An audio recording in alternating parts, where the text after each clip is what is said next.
In a quaint mountain village nestled between jagged peaks and verdant forests, there lived a sage named Elara. Known for her wisdom and unshakable calm, Elara was a figure of reverence and mystery. Her peaceful demeanor and profound insights had earned her the respect of villagers from far and wide who would journey to seek her guidance. Elara's home was a simple, stone cottage perched on a hill. Despite her modest surroundings, it was a place of great tranquility. Visitors were often struck by the absence of any luxury or distraction. The walls adorned only with a few scrolls of ancient wisdom and a small, burning hearth. This simplicity was a reflection of Elara's Stoic mindset, philosophy she had mastered over many years. One crisp autumn morning, a young man named Kale arrived at Elara's doorstep, his heart heavy with anxiety. Kale was a successful merchant, but he was troubled by constant fear of failure and the ceaseless demands of his business. He had heard of Elara's wisdom and hoped she might offer him a solution to his unrest. Elara welcomed Kale with a warm smile and invited him to sit by the hearth. As they talked, Kale poured out his worries, potential collapse of his business, fear of losing his wealth, and the pressure to meet others' expectation. After listening attentively, Elara took a deep breath and said, "Kale, let me tell you a story," she began. In ancient times, there was a kingdom ruled by a mighty king who had everything a ruler could wish for: vast lands, untold wealth,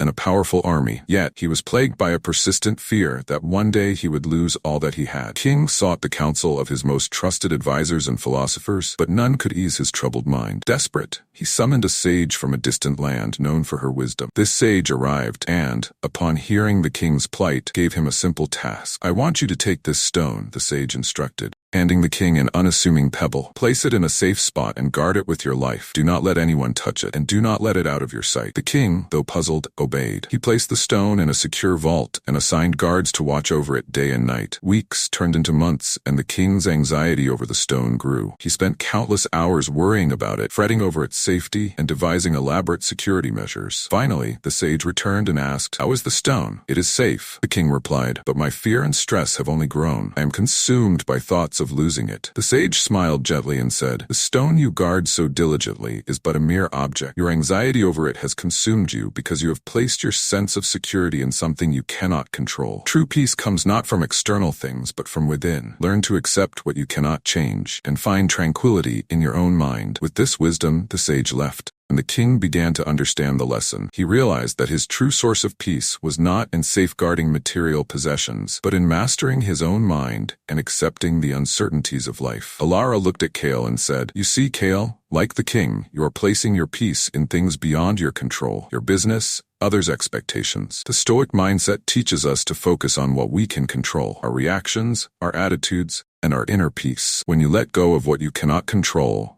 and embrace what you can, you will find the tranquility you seek. Kale left Elara's cottage with a new perspective. He learned to navigate his business and life's challenges with a calm mind and a balanced heart. Though his journey was not without difficulty, the wisdom of Stoicism guided him through his fears, allowing him to live a life of greater fulfillment and serenity. Elara continued to reside in her stone cottage, her wisdom a beacon for those who sought the true essence of peace. Her story of the king and the stone lived on, a timeless reminder that true strength lies in mastering our inner world.